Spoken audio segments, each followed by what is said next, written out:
বুদ্ধিমান রাজার বিচার।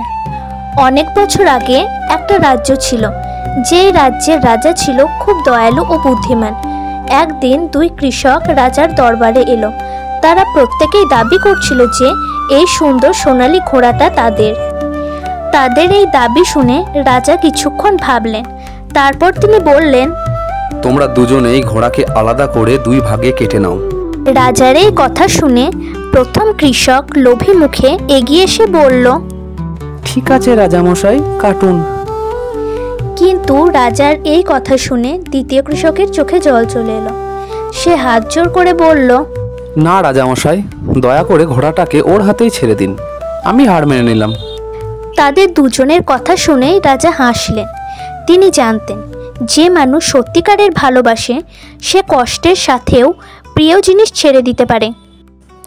এরপর রাজা দ্বিতীয় কৃষককে বললেন, এই ঘোড়ার আসল মালিক তুমি, তোমার ভালোবাসাতেই আমি বুঝেছি।